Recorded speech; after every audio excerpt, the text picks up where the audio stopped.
Friends, just before we begin a television show, we always decide on the time at which we are going to quit. And you often wonder, well, how do you manage to finish on time? Well, I just keep looking at the clock, and then 2 or 3 minutes before the time is finished, begin to weave into a conclusion. Now, you have no idea how lucky you are that television always runs on time, because I want to give you this historical fact. There was a man, I will give you his name at the end, who on November the 28th, 1955, began talking in Kent, England. He talked until December the 3rd. He talked for 5 days and 13 hours, which is the record for continuous talking. His name, Kevin Sheen.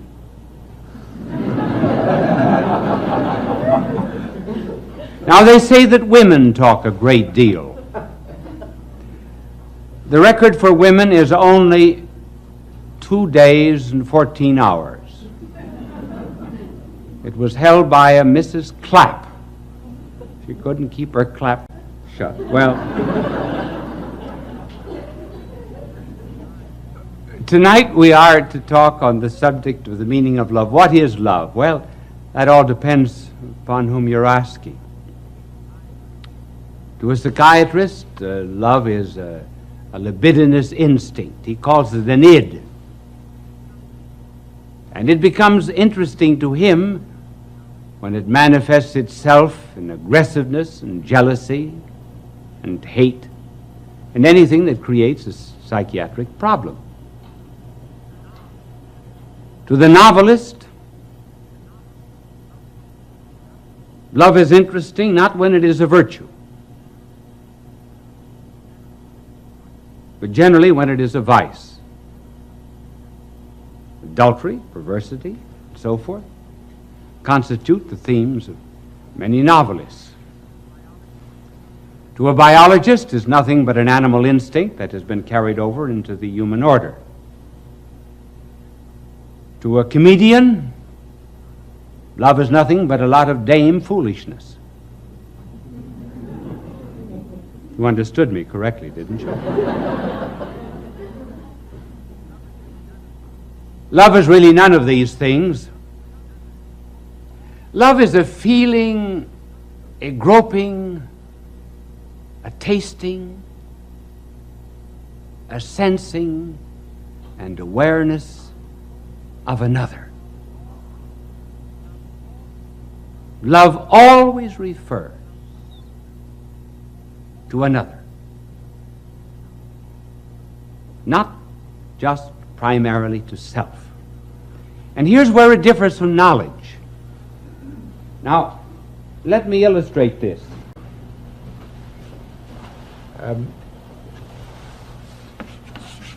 Very few of us ever think, how different is this process by which we know in relationship to that by which we love?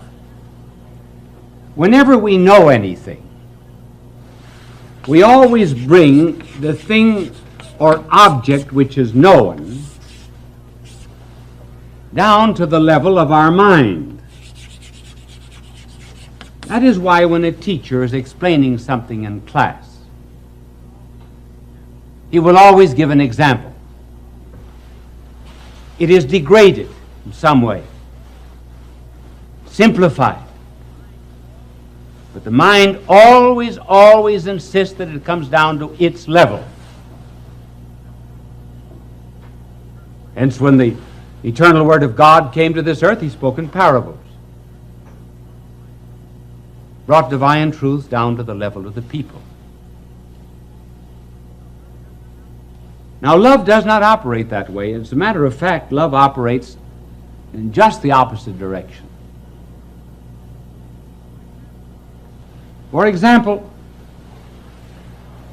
the object of love is something to which you go out. Now here is the faculty of loving is the will. When you love anyone, instead of dragging it down to your level, you go out to meet it. For example, if you love music, you do not write your laws of music. You meet the demands of music. If a man is in love with a lady who loves poetry, he doesn't talk algebra to her all night, if he's wise. You can immediately see, therefore, that the nobler the object that is loved, the better we become. That is why it can be said that the level of any civilization is the level of its womanhood. Because the nobler the objects that are loved, the nobler a person becomes. The greatest philosopher who ever lived, Thomas Aquinas, said that the least love of God, therefore, is worth more than the knowledge of all created things. Because the knowledge of all created things merely draws things down to our own mind. But when we love God, we go out in order to meet the infinite. So it is love that makes us really more than knowledge. Now the next point about love is this, that love is not just therefore the same as sex. Now sex is one of the manifestations of love. But somehow or other today, the word love is not so often mentioned except in songs. And then have you ever noticed that they're always in the future? Never in the present.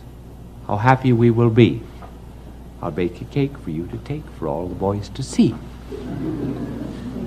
And sex, however, in common literature today, too often is a substitute for this noble affection.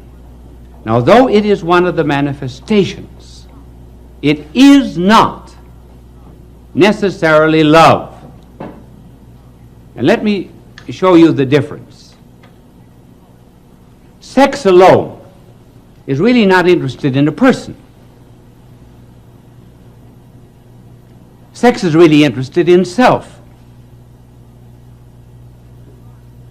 And hence a carnal man will very often apparently and seemingly project his love to someone else, but he's not loving that other person.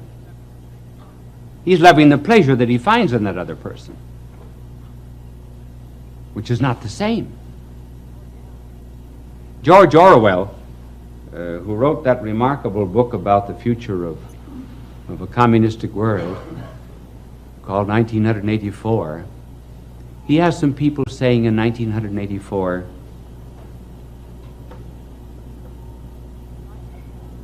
you like it, don't you? I don't mean you like me.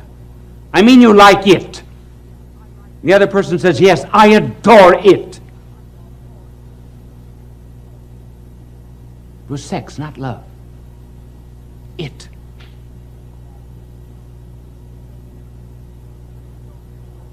When the Soviet soldiers came into Berlin,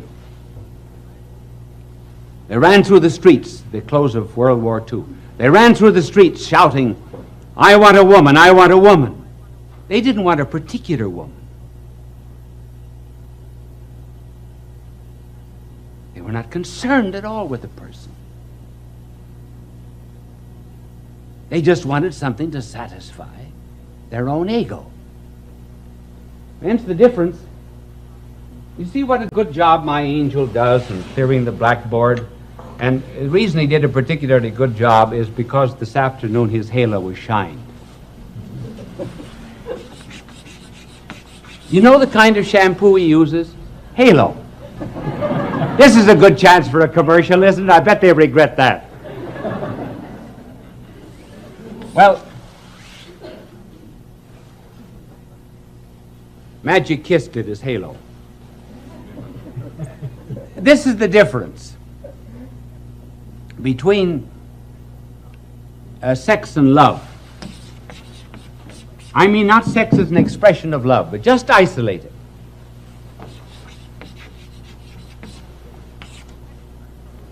Sex is a circle. Have you ever noticed that's the only thing that I draw well is a circle? It's not perfect, but I mean it's much better than the things I usually draw. But sex is a circle. It's bounded by itself. It looks only to itself.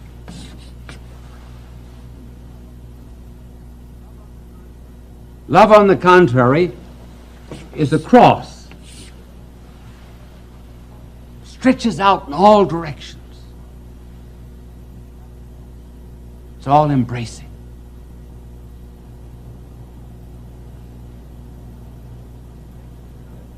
Sex, to some extent, only to some extent, is like some of the statues we see of Buddha. Big, fat, sleek, well-oiled body, hands folded across the breast, intently looking inward, thinking only of self. And love is very much like sometimes the paintings or the statue of a saint, thin, wasted face, but eyes upward, peering beyond the hid battlements of eternity unto God himself. So love, therefore, by its very nature, is something that is concerned with the other or another, which brings us to this other question, namely the love of neighbor. Our blessed Lord said, love thy neighbor as thyself. Well, you might say, how can I like my neighbor? First of all, the neighbor isn't the one from whom you borrow sugar. The neighbor isn't the one who tells you that you're making too much noise at your party. He isn't the one that knows your affairs before you do. The definition of a neighbor is one who is in need, or else your enemy. So the question arises, I can't like everybody. And I got certain neighbors I don't like. And nothing in the world can ever make me like them. That's true. So here we touch upon the difference between liking and loving. Certainly there are things and there are persons you can never like, because liking is instinctive. Liking is an emotion. It's physiological. It's almost organic. It's biological. It's something over which you do not have great control. For example, you do not like olives. Now, I should tell you something I don't like, and I generally announce it once a year over television and over radio, so that if you ever invite me to dinner, you'll remember it. I don't like chicken.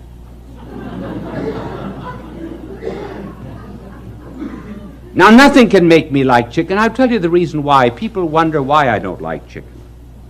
Well, when I was a boy, my father used to send us out every summer to a farm to work. He believed in hard work, for which I thank him. And the tenant farmer, very anxious to please my father, gave us chickens every day except Friday. So every morning I had to go out and wring a chicken's neck. I must have wrung thousands of chickens' necks. So when we hear the command, love your neighbor, and love everybody, and love all of God's creatures, well, that's all right. You can love them. But you can't always like them.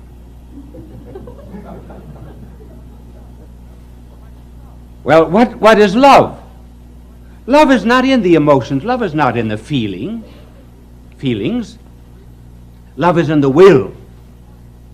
And because it is in the will, love is subject to command.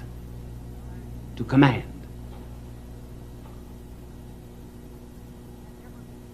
You can never be commanded, for example, to like pickles. But you can be under a command, as a boy is under a command, for example. Now please go up and kiss your Aunt Sophie. Now he doesn't want to kiss his Aunt Sophie, but he's under a command, and maybe he does it. So love is subject, therefore, to the will. It can be ordered, whereas liking cannot. And we're only told, therefore, to love the neighbor. And how does this love work itself out practically? Because you may not be liking all the time. It is by doing a good deed. Do good to them who hate you.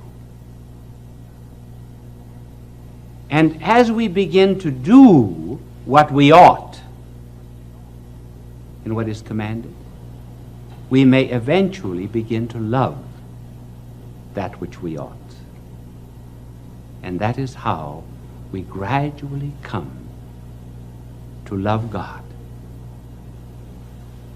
and to love the neighbor sometimes that is not worth loving. Does that mean I have only 3 minutes left? All right. I thought I had 5 or 6. I've got 3, so I get very nervous and I have to change. No, he says 5. Wasn't that nice that I asked him? He put up 3 fingers. Now I have 5. Well, now I can tell you other things.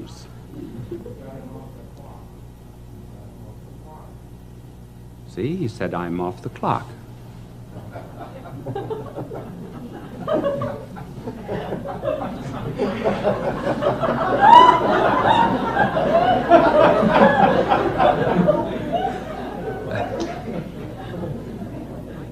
You see, I like him for that and I love him for that.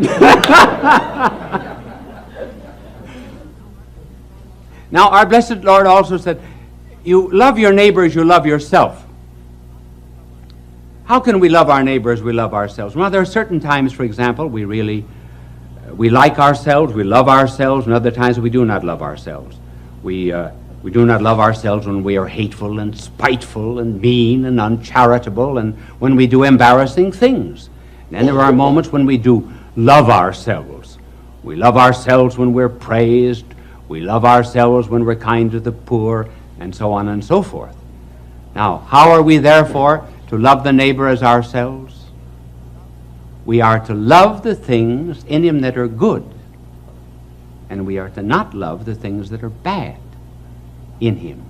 We love the person. We may hate the sin, just like we love the communists, but we hate communism. And that was what was meant by loving the neighbor as you love yourself. Love the things that are good. And love even the person who does wrong. And by loving him, he may escape his wrong. That is why the church is always willing to accept the heretic back into the treasury of her souls, but never the error into the treasury of her wisdom. There are certain rules for loving. I will pass some of them over very quickly. One is, you can never love in a hurry. Love is never done in a day. You can hate very quickly, but love is slow. That's one of the tragedies of divorce. People do not stay together long enough to learn to love one another. And then a second law of love is that all love leads either to heaven or to hell. All love either puts us in touch with God or puts us in touch with the devil. When it's good, even human love, we feel that we're in communion with something greater and bigger and broader than ourselves. And when the love is illicit and wrong, we not only feel degraded, but we feel that we have degraded that which we loved. And finally, love is best expressed in terms of sacrifice. Love does not mean to have and to own and to possess. It means to be had, to be owned, to be possessed. It is the giving of oneself for another. That is why we speak of arrows and darts of love, something that wounds. And the day that a man forgets that love is synonymous with sacrifice, he will ask, what kind of a woman was this to ask for a ring of gold instead of tin? As the day that men forget love is synonymous with sacrifice, they will ask, what kind of a God is it who asks for mortification and self-denial? Some years ago, there was an article appeared by a very well-known writer entitled Cosmical Religion. He said that he could no longer believe in a religion of love or a religion of fear, but he believed in a cosmical religion, the adoration of the cosmos. And I wrote an article and answered him, and I said I could accept his cosmical religion if he would only leave the letter S out of it. And in developing the idea, I said, we can never love the cosmos. We cannot adore it. It's too big. It's too immense. And man can never love anything except that which he can get his arms around. And the cosmos is too big and too bulky. That is why the Lord had to become a babe, in order that we might encircle him in our arms. Well, I said that on television, and a woman wrote to me, and she said, do you mean to tell me, young man, this was some years ago,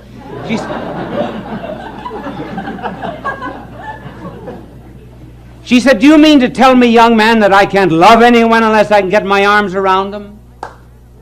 I said, madam, that isn't my problem, that's yours.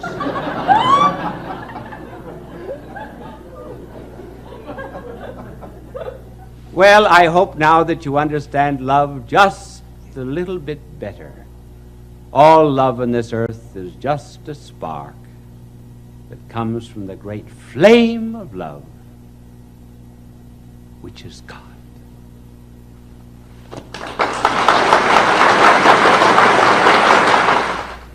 Now that you've heard this telecast, perhaps you understand why I always end a telecast in exactly the same way.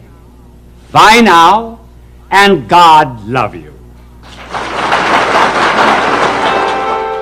Fulton J.Sheen is indeed a man for all seasons.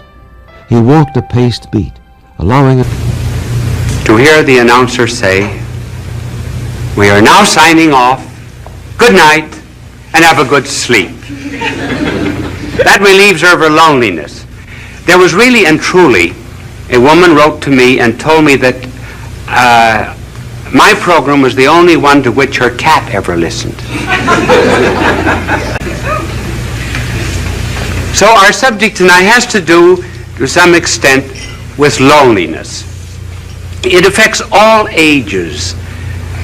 Children are lonely. 5 million of them belong to divorced parents in this country. Boys get lonely. That's why they join gangs. Because they get power which they do not individually have. Young girls are lonely when they get a pimple on the nose.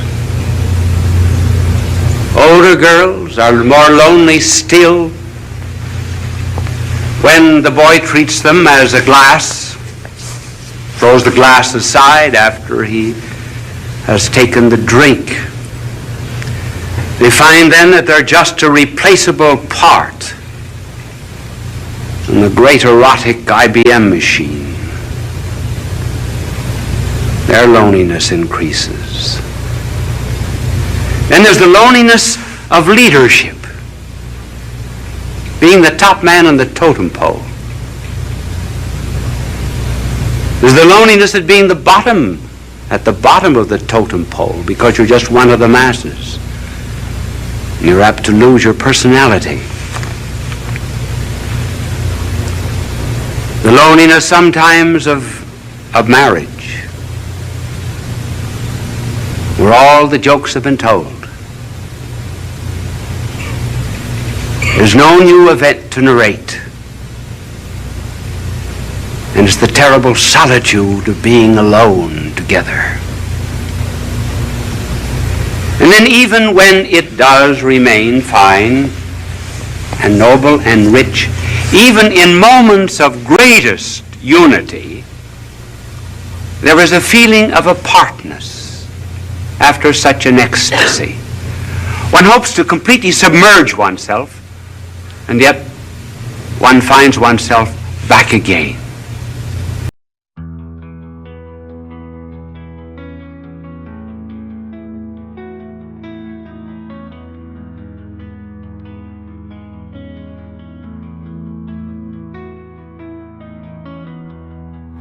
You said forever, but forever's come and gone. Left me with just a shadow where our love once shone. I tried to hold on tight, but you were already gone, leaving me to pick up the pieces of a love that's turned to stone.